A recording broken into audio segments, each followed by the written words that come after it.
तर महाविकास आघाडीतील जागा वाटपांचा तिढा सोडवण्यासाठी काँग्रेसचे नेते थोड्याच वेळात शरद पवारांच्या घरी जाणार आहेत।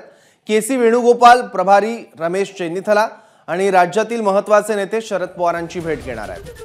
कालच्या बैठकीत झालेल्या चर्चेवरती आज पुन्हा एकदा शरद पवारांशी चर्चा करणार असल्याची माहिती आहे।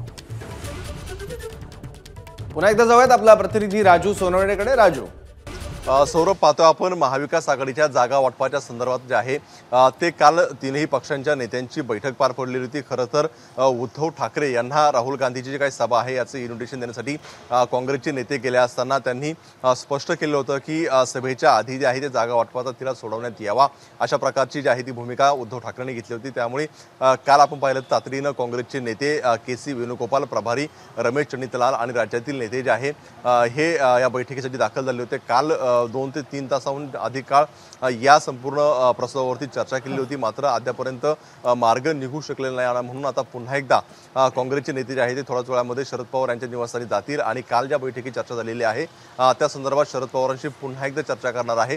खरं तर आपण पाहिलेलं आहे की 9 जागांचा तिढा महाविकास आघाडीमध्ये अजून कायम आहे।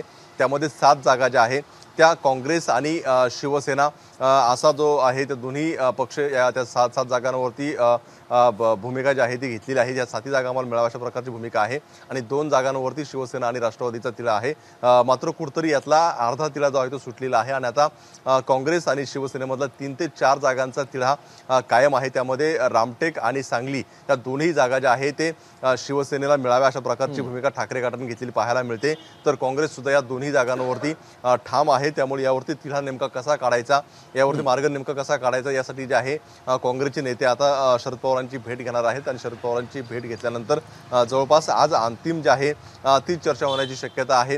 हा एक आहे मुद्दा आणि दुसरा म्हणजे वंचित संदर्भातला जो काय प्रस्ताव आहे त्यावर चर्चा होईल, कारण वंचितने महाविकास आघाडी जो काय प्रस्ताव आहे तो फेटाळून लावलेला आहे। त्यामुळे पुन्हा एकदा नवीन प्रस्ताव द्यायचा का किंवा काय करायचं या संदर्भातली सुद्धा चर्चा होणार आहे। त्यामुळे आज दिवसभरामध्ये जागा वाटपाचा तिढा जो आहे तो सुटण्याची दाट शक्यता आहे। त्यामुळे शरद पवारांच्या बैठकीमध्ये नेमकं आणखी काय काय होते हे सुद्धा पाहणं महत्त्वाचं राहील। ठीक आहे राजू, धन्यवाद या महत्त्वाच्या माहितीबद्दल। एबीपी माझा, उघडा डोळे बघा नीट।